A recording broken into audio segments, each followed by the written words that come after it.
Very often, we see what other people are doing and we think that should be the way. We need to follow others. The reality is everyone's path to success will look very different to yours. Before becoming a mom, I was so self-centered because I never knew what it took to care for another human being other than for myself. It was always just about me.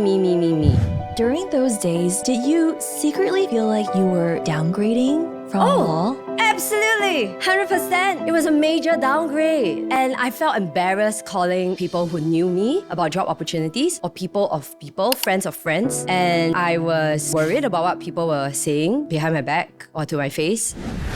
Hi, before we start, I would really appreciate it if you could do me a favor and like or subscribe if you're on YouTube or give us a 5-star review on Spotify. It would mean the world to us. Thank you so much, and I hope you enjoyed this episode. Hi everyone! So when I first started thinking about starting The Real Reason, I asked myself, do we really need another podcast? There are thousands and thousands out there. And what's going to be special about this? So here's the thing. I'm sick and tired of hearing from fake gurus. And these fake gurus have millions of followers, and that's why people listen to them. What I want to do is to provide you with a direct avenue to subject matter experts who actually have done the thing that you want to do. Because we should only get advice from people who've done the very thing that you want to do. At various points in my life, I'm 42 now, I've been stuck, right? Whether it's in my career, my marriage, parenting, you name it. I've had lessons, I've had scars, and at any point in time, I was desperate to get answers. And maybe that's you too. So this podcast is all about cutting through the fluff, the information overload, and getting you to the crux of things. And for this first episode, I thought, hey, if this show is about getting to the real reason, I need to share about my life. I need to pull back the curtain for you to see when were the points when I was stuck, I was lost and confused, and how I got myself unstuck. I mean, I'll be honest, it does feel a bit nerve-wracking for me to be just seated here alone with my team in the room, of course. But I want to do this because if I want us all to get real, I need to start getting real with myself. So let's get started. Shulin, I'm going to give you one photo at a time. And with each photo, I want you to take us back to that season of your life. What was happening back then and what kept you stuck? Okay. Ooh. Wow. Feel like crying already. Actually, I don't think I was stuck here. This is a photo when I was called to the bar. But I don't think I knew that being a lawyer... No, I knew that being a lawyer was not right for me. I dismissed that. I dismissed that voice in my head because I thought, I'm just young. I didn't know what was right for me. So this is a photo of me and my family. And we were trying to do like the MTV thing, looking up. And I know my parents were so proud of me. I'm with my 3 younger sisters. And yeah, that was the beginning of my journey. And I actually delayed my call date. Because guess what? I knew deep down I didn't want to be a lawyer. I delayed it and I was at that time still running a handbag business. I wanted to see how that turned out. But the handbag business was a complete flop. So I went back to law. I don't know why I still get so emotional every time I talk about transiting from law to recruitment and to something else. And I talked to my therapist about this, right? And it's not because it's a wound that hasn't healed. But when it comes to grief, sadness will always resurface. And I asked myself, why do I still get emotional? I don't get it, right? But I guess that was such an integral part of my life. I always wanted to be a lawyer. Always. Since young. Worked so hard, got into law school, and did well. But when I came out to be in a law firm, I realized, oh wow, this is not what I thought. And it's okay, it's okay to admit that something is not right for us. Yeah. So I'm glad I called it quits when I did, which is at the 4-year mark. Yeah. What did staying in law prove to yourself, to your family, or to society? Because you were there for a few years Yeah, I afterwards. was. In the first year of being a lawyer, I was really applying for jobs after jobs outside of law. But none of the doors were opening. I think staying in law, I have to credit it to my colleagues and my then boss, Stanley, who were amazing because it was such a great environment. So it made me want to stay and also to see whether it could really work out. So yes, there was that voice in my head that, well, I don't belong here. I don't fit in here, but I'm going to try because I think you don't know until you've actually given it a fair shot. So looking back, I'm really glad I stayed for 3.5 years.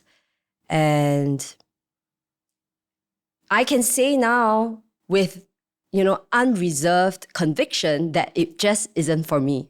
So I'm glad I did. Even though you mentioned that you really wanted to be a lawyer, was law at the beginning, was it truly your choice? Or do you feel like there was a part of it that was carrying other people's expectations of you? Oh, wow. What a great question. I think from young, I was told that I'm very argumentative as a child. You're always talking back. You're always arguing, always quarreling. You make a very good lawyer, right? So I was told that. And I am very good with languages. So I got an A1 for my general paper. I was always doing really well in English literature. And I just thought, maybe law. But the thing is, I didn't actually know, other than watching Ally McBeal, The Practice, whatever that's on TV, I didn't actually know what the practicing as a lawyer entailed. So I think it's partly society's expectations of people around me, and thinking that would be a good utilization of my strengths, which is arguing, apparently. And when you finally made that decision to leave law, what do you feel like you were risking or losing? You see, there's that immense level of pride when you first get into law school, like for myself and the people around me. And then after that, you're a lawyer. And I was the first lawyer of my family. And I guess I was afraid to let people down. Plus, I was so afraid that whatever I jump into next, I would be an epic failure, right? Because I'm already failing at one thing. What if I fail at the next? And I guess that relationship with uncertainty was something I didn't grasp. I'm a lot better now with uncertainty. I mean, I run a business. But I will say this, right? I'm the sort of person who jumps and dives right in without thinking. So I just did that transition. I did not know that I would keep on looking back and wondering whether I did the right thing. The good thing is, I spent no time at all in grief mode. At all, right? It's only years later I realized, actually I was sad. So I basically just sucked it up. I just sucked it up and I just did really, really well in my next career, recruitment, which is I became this top biller. I quickly became a diva. I was unbearable. But I did really, really spectacularly well. So in the early years, I did not think so much. But later on, I realized, that must have been really hard for me. But I was just like tanking it. Shulin, can you show us the second photo that you got? Sure. This one. Yes. And what's happening here? I'm actually a recruiter already, and I'm in the lift of the recruitment office, and I have my purple Balenciaga bag. I'm in my bodycon. I think this is warehouse dress. And yeah, very proud of the fact that I'm in high heels, I guess. I used to be in heels all the time. I'm in sneakers now. A very new recruiter. And constantly pumping the pavement, constantly going for meetings. I would work so hard. Like every day I would work 10, 11 p.m., 12 midnight. I would come back on Saturdays, take the MRT in. And that's why I saw the results I did within a short frame of time.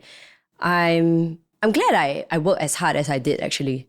I was 27 here. Yeah. During those days, did you secretly feel like you were downgrading from law? Absolutely. 100%. It was a major downgrade. And I felt embarrassed calling people who knew me about job opportunities or people of people, friends of friends. And I was worried about what people were saying behind my back or to my face. And I guess it was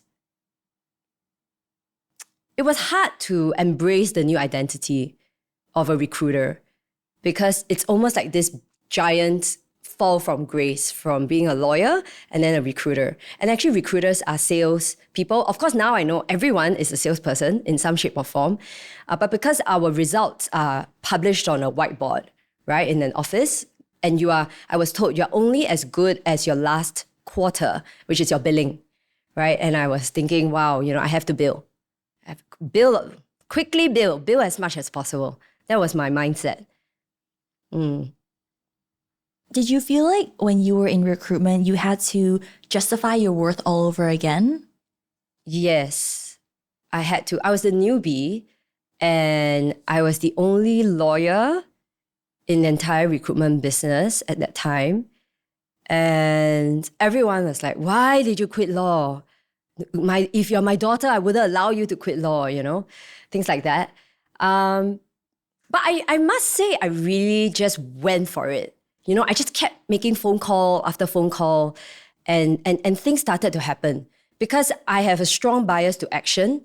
Like if I feel stuck, I need to take some sort of action. Even if that action turns out to be the wrong one, I can learn from that.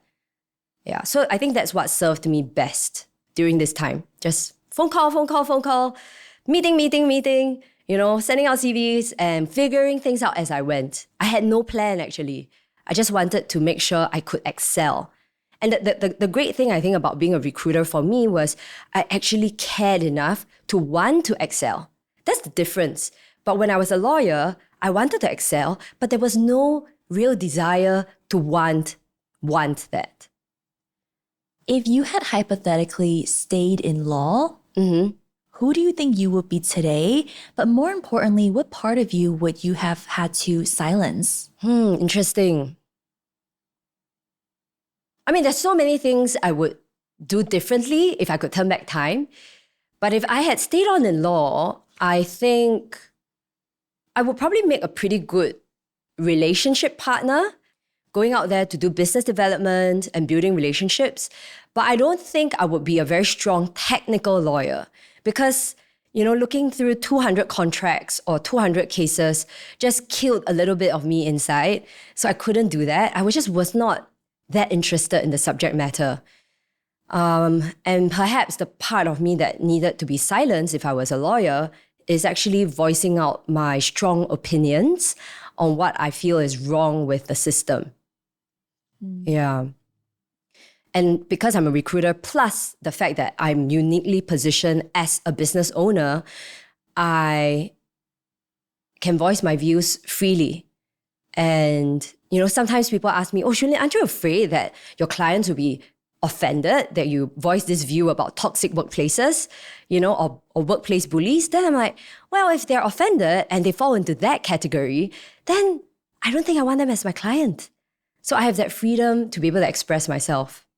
Shulin, looking back, what do you think is the real reason that you were able to navigate that season of your life when you transitioned from law to recruitment? Yes. I will use what Stephen Bartlett has shared, and many people have shared, is that I did not have a plan B. I was not thinking of going back to law, right? To me, that ship has sailed. I've burned that boat. And I had no desire to even, restart my handbag shop or do anything else. I was single-mindedly pursuing billing.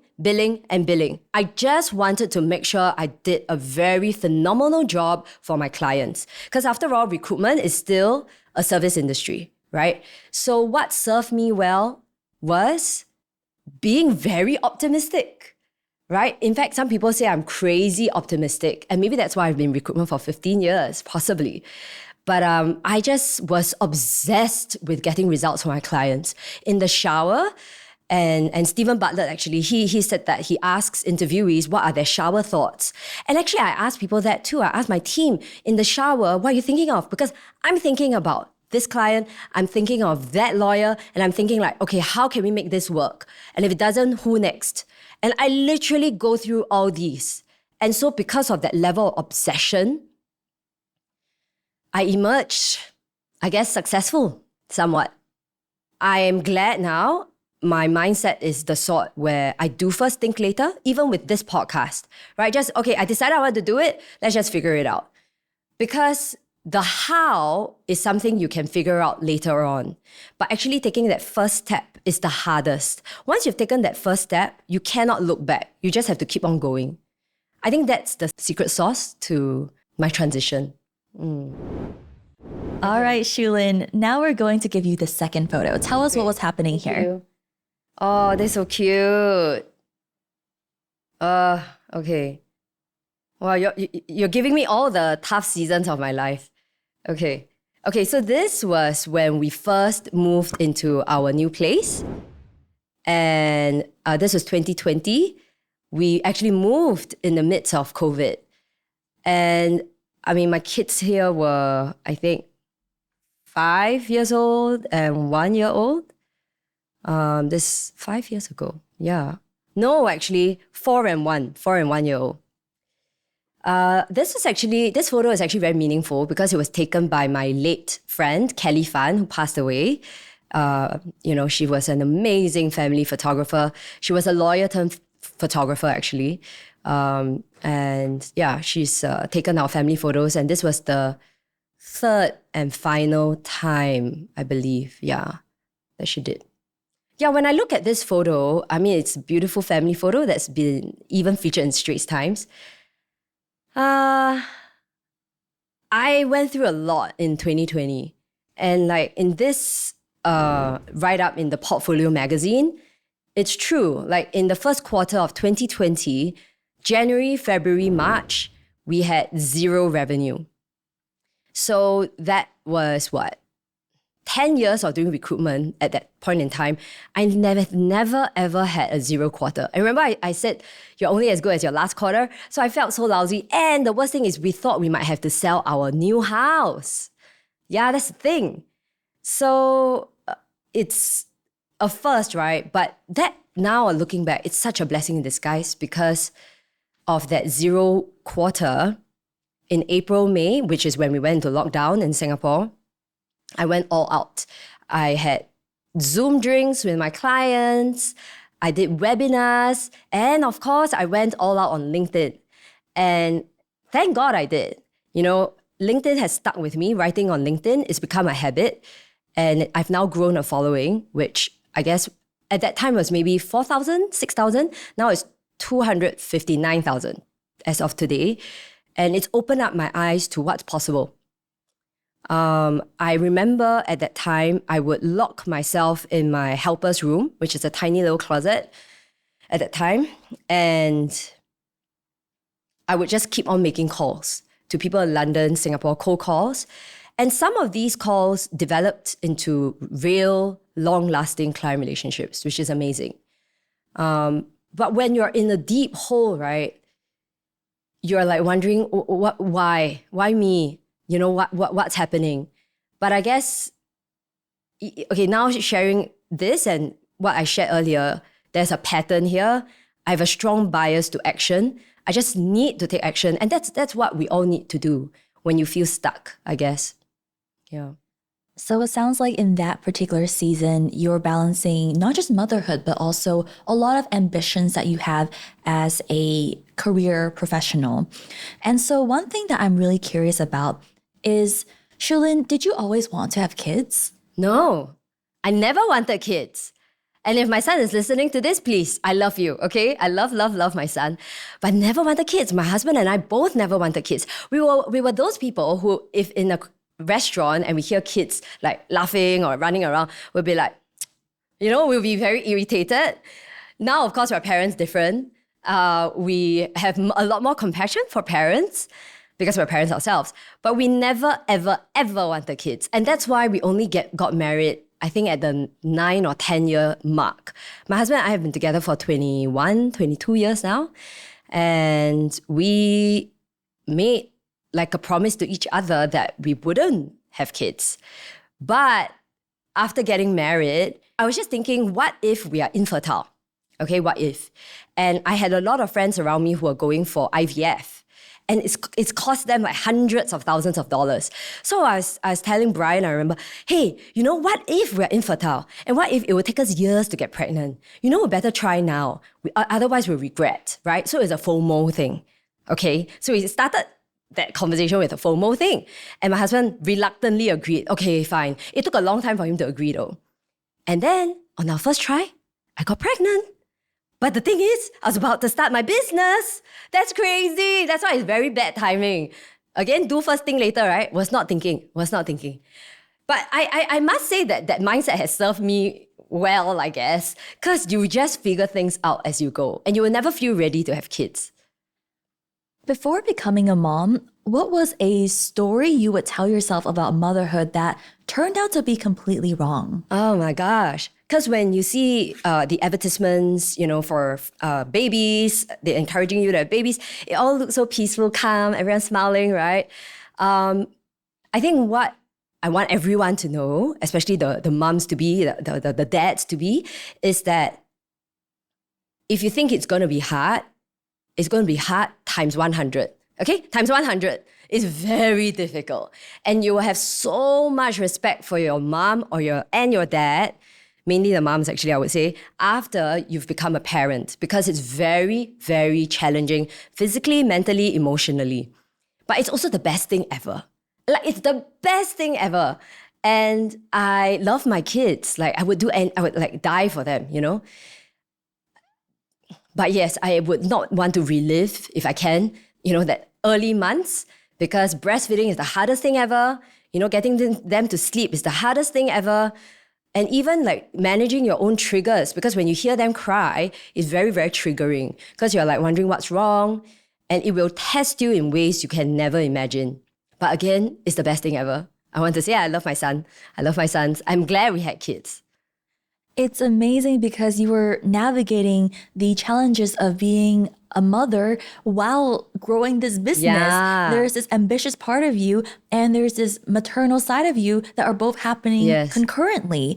When you became a mom, did you feel like there was a part of your ambitious identity that you have to put aside? Interesting. The thing is, I never thought I had a maternal bone in me because I never wanted to be a mom. I only knew pure ambition, which is I wanted to be the best in my industry. So actually that didn't stop. So having a baby, at first I naively thought it wouldn't stop my career. Of course, it slowed me down, but it didn't stop me. So I hired a confinement nanny for 4 months, and I had a helper. And my husband, credit to him, is very, very hands-on. And I had my mother-in-law to help me. So I had a lot of help. And that's why I could start the business. But I must say it was, of course, with the benefit of hindsight, I would never recommend anyone to have a baby and start a business at the same time. The perfect storm. When you look back at this season of your life, what was the harshest thing you told yourself? Oh, I think the harshest thing I told myself, which I still tell myself sometimes, is that stop being so lazy and do more. Work harder and do more. Figure it out, suck it up, and just get on with it. Yeah. That's how I kept on going. Because at the back of my mind, and I say this with love, right? My mom, I love her. We have a great relationship. But I think from young, I was always told, don't be lazy. If you're lazy, you're going to end up being a garbage collector. If you're lazy, you're going to fail your exams. So there is this mindset I cannot rest. I need to constantly be very productive, which is something I have to unlearn, but it's very difficult.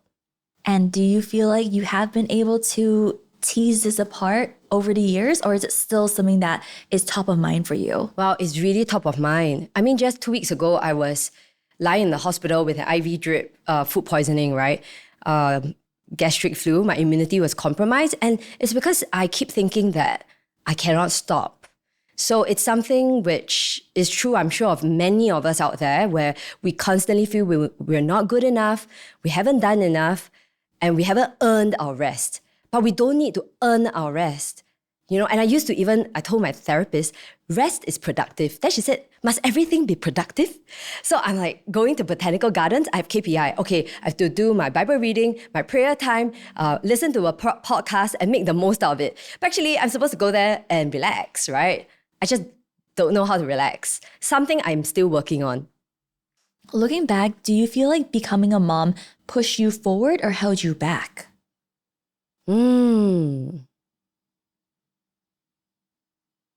Definitely pushed me forward. Definitely. I actually think if I did not become a mom, I would be a horrible boss and I would be a horrible human being. Okay, this is not to say that I'm like, wow, a much better person now. I do think though, I'm a much better, kinder human being, more compassionate boss, because before I became a mom, when people told me that their children are sick, I'm like, okay, but you're not sick. So carry on, right? But actually, it's worse. It's worse if your kid is sick, right? Now I know. And before becoming a mom, I was so self-centered because I never knew what it took to care for another human being other than for myself. It was always just about me. And I would say that if not for my kids, I would have had arrested development. I would not have matured. And yes, of course, being a mom comes with sacrifices. You can't go out clubbing anymore, or you can't just travel at your whim and fancy. But it's a beautiful thing to be able to shape, for me, two boys' lives, their mindsets, and I'm growing and learning with them. My therapist once said, children come into this world to both be your student as well as your teacher. And he couldn't be more right. So, Shulin, when you reflect back on this season where you were navigating both motherhood and your professional identity, what is the real reason this chapter of your life is really crucial to who you are today?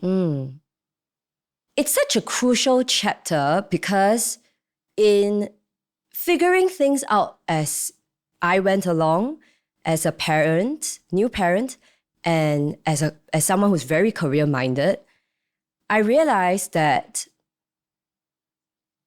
it's impossible to have it all. We've all been sold this lie that we can have it all, we should want it all, and it's possible. It's not. So unfortunately, I wasn't there all the time, because I was busy building my business. And at that time, I justified it. It's okay. I missed seeing my son take his first steps. I came back. I was very calm about it. I put my son in front of me and I said, walk, and I put a video and I pretended those were his first steps, So I was in denial, but I was really, at that time, I was really okay with not being there for most of the milestones, but I would get quite jealous of my helper who would see all these first steps. And it got to a point where she would stop reporting them to me because she realized it triggered me.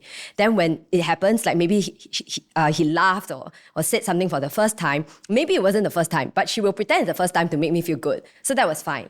So I realized that was a trade-off I was okay with then. Of course, now looking back, I wish I could have done things differently. But you know what? If I didn't make those sacrifices at that time, I might not be where I am today in terms of my career and my business. Yeah, you can't have it all. All right, Shulin, are you ready for the next photo? Yes, sure. Oh, wow. These are 10 years apart. Because the first is when I was getting married, and this was me looking at the iPad doing the gate crash games.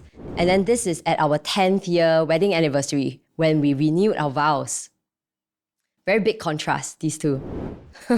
So, Shulin, when you think back at your marriage, were there any points where it felt stuck, so to speak? Oh, of course. I think marriage is something that you need to continuously work at. My husband and I have had many ups and downs because my husband's the more hands-on parent and I'm the more career-driven person. And the reality is we didn't sign up for this. And I remember thinking to myself when my husband quit his job, this is 8 years ago now, when my son turned 1 and my business started to stabilize because he was very unhappy in his job. And he thought, hey, why not let me be the hands-on parent? And so we did that. And that became our new normal.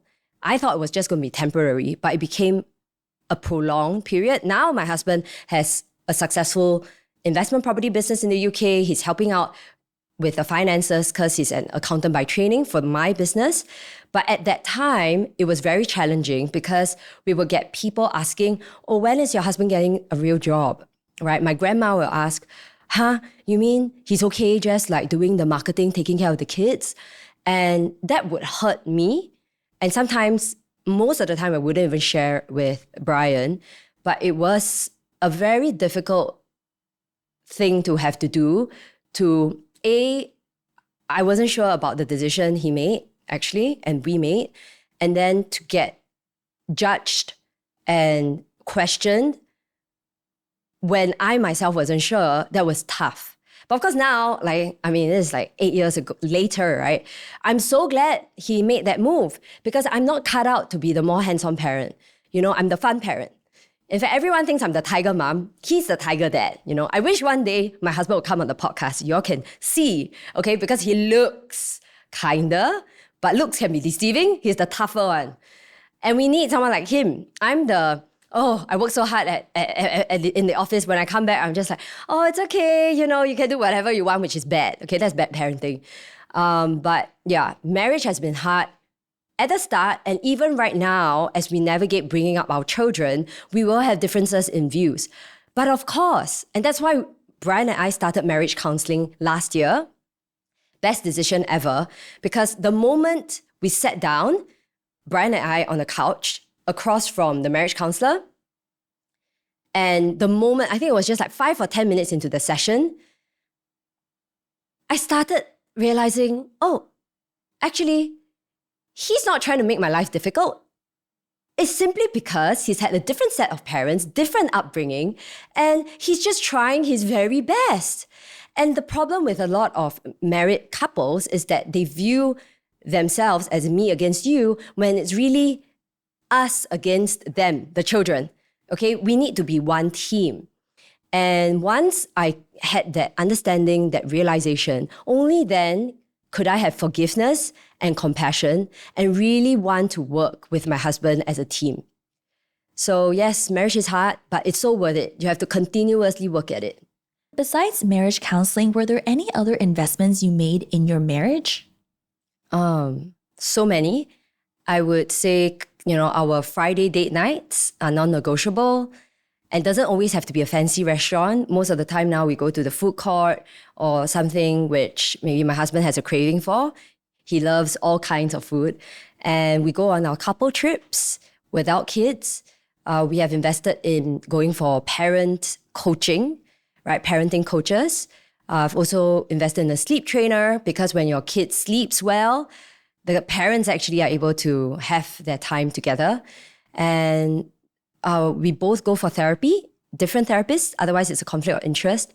And my therapist, his therapist, and our marriage counselor, the three of them exchange information on our progress. So it's like some trinity. But yes, I 100% believe in investing and I guess cultivating this love and relationship that every married couple has because it's so easy to take each other for granted. When marriage felt fragile or there was a lot of friction, what helped you or you both to hold on instead of fighting harder or letting go? So I think the worst marriage advice I've ever been given is don't go to bed angry. Okay, so as a newlywed, I would want to hash things out and at 2 or even 3 a.m., you're still quarreling and there's no resolution and you don't even feel like going to bed anymore. So the best thing I can wholeheartedly say is go to bed angry. It's okay. Please go and get your sleep. Because when you're sleep deprived, you're not going to fight well. So for Brian and I, what we do now is when we are really mad at each other, we walk away.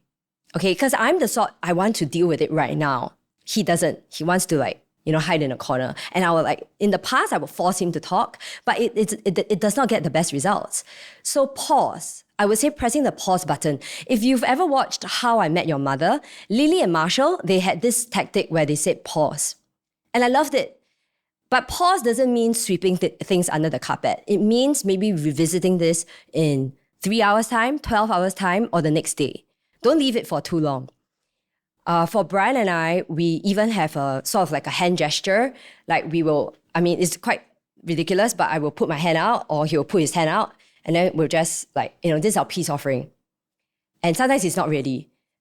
But when we're ready and we both like, we join our hands, it feels like, oh, okay, we're connected again. Even though we have differences in opinions, we can resolve it quite quickly now. So find your little hack. It's amazing to hear how no matter what struggles you and Brian have navigated, you still choose to come back to each other and really work together so that you are in a partnership together. Shulin, in your opinion, what is the real reason for investing in your marriage and finding the right partner? Okay, I wouldn't be where I am without my husband. This is for sure, okay? He's probably gonna roll his eyes when he hears this, but it's the truth. Having a supportive partner and having a partner who knows you, sometimes even better than you know yourself, and who supports you unconditionally is huge. It's career making, I would say. Because if your other half is not supportive, is not cheering you on, and doubts you, questions you, your every move, how would that feel? So I'm very grateful that I have the opposite of that. I have a husband who genuinely cheers me on. He always tells me, yes, don't forget, you're a natural. Like just yesterday, the day before yesterday, we were hosting our first ever client dinner, private dinner. And I was actually very nervous about it because I've never done it. And he reminded me, hey, you're forgetting you're a natural. And I'm like, oh, yes, that's true. I am.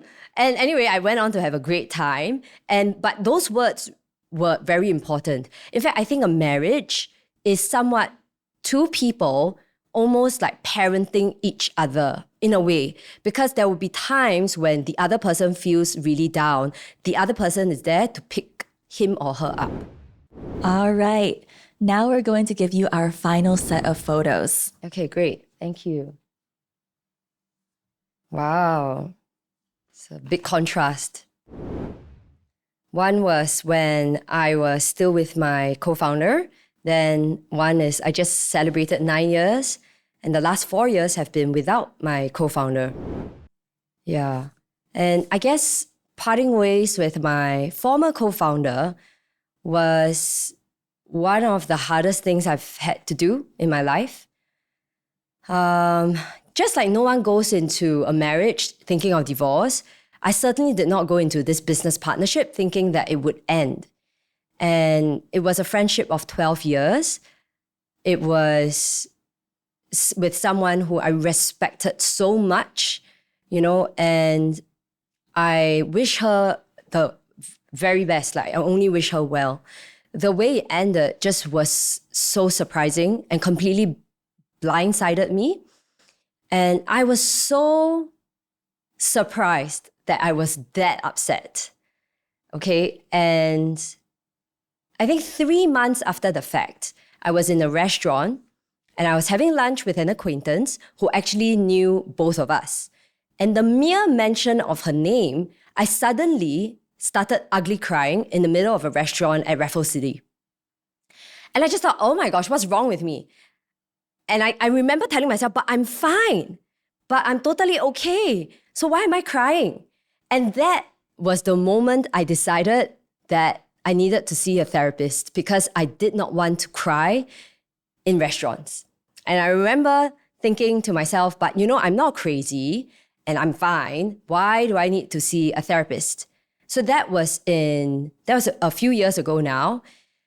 And seeing a therapist was single-handedly the best thing I've done for myself, my marriage, my business, my colleagues, because I have much more insight into who I actually am, my past hurts, my past wounds, and I've actually really healed. So now I can tell you about my former co-founder exit without crying because I know for a fact that that season has passed. It's just that during that time, it was very difficult to navigate. And seeing a therapist helped me so much. Before going to therapy, what was your coping mechanism? So I I genuinely really believed that I was fine. I really thought, hey, I've bought over her shares, business as usual, we've changed the company name, and that's fine. We now lead separate lives, right? And I thought, I've moved on. But the reality is, I guess my coping mechanism was just soldiering on and sucking it up. But the reality is, if you're sad or you're angry, the more you try and suppress it, the more it's going to surface. So that's actually what happened. I couldn't contain that sadness anymore, and I just burst into tears. It sounds like that was one of the moments that really helped you see the importance of investing in yourself. And so looking ahead at the current day Shulin, who is on a mission to help your listeners go deeper with their real reasons, what do you think is the real reason why listeners should consider investing in themselves? So if you're listening to this and you feel stuck in whatever part of your life, maybe you're not seeing the results that you wish to see in your business, maybe your marriage is not going the way you want it to be, or maybe as simple as you're just feeling really depressed and you wonder if this is life or is there more to life than this? My suggestion is to take action. Rather than throwing a pity party for yourself, there are other avenues that you can explore. Not everyone needs to see a therapist, although actually I think so. Not everyone needs to get coaching, and or nobody is asking you to make drastic changes to your life. But what I think is important first is to get clarity on where you are right now. And then where do you actually want to go? Because very often we see what other people are doing and we think that should be the way. We need to follow others. The reality is everyone's path to success will look very different to yours. My path to success is quite unique to mine, and you will have your own unique path to success. What you can learn is from other people's lessons, hurts, and wounds. So if there's one particular lesson that you can remember, one takeaway from my sharing today is that you're not stuck. What's keeping you stuck is you telling the story to yourself over and over again that you're stuck. You can do something about it. You can take a small step or a big step. It's completely up to you. But don't let other people dictate your choices in life. Despite all the different challenges and seasons you've navigated, what really inspires me is the fact that you still picked yourself back up at every point, unstuck yourself, and keep going. So Shulin, what is the real reason you keep going at all of these turning points? Okay, there are a number of reasons that come to mind. The first one that keeps me going is knowing that I am of value.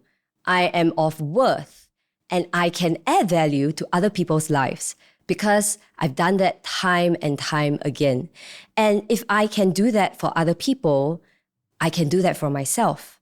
So every time I feel stuck, I have a setback. Of course, I'll be upset. Of course, I'll be angry. And you saw earlier, I cry very easily. I will have a good cry. But I don't let that stop me. I know there's always a way, and I can figure it out. Everything is figure-outable. I'll give that quote credit to Marie Forleo, and I really believe that. And I believe if I don't have the answers, someone else does. And that someone else must have walked a similar path or has done something that I want to do. Please don't take advice from just anyone. Very often, we just go to our best friends, our moms even, but they don't actually have the insight that sometimes you desperately need and you might not even realize. So what keeps me going is realizing that there are many people out there who are stuck, like I once was. You know what? Right now, in the midst of this, I'm still navigating new things. I'm still navigating new problems for my business. And maybe that's another episode for another day. But everything can be figured out, and you really got this. You just need to have faith and belief in yourself. Believe that the universe, God, is conspiring to give you everything that your heart desires if only you take action, because prayer is not passive. You have to take action. Thank you for listening to this episode. And if you stuck around all the way to here, I really appreciate you. Please share this episode with your friends if you think they can benefit from it.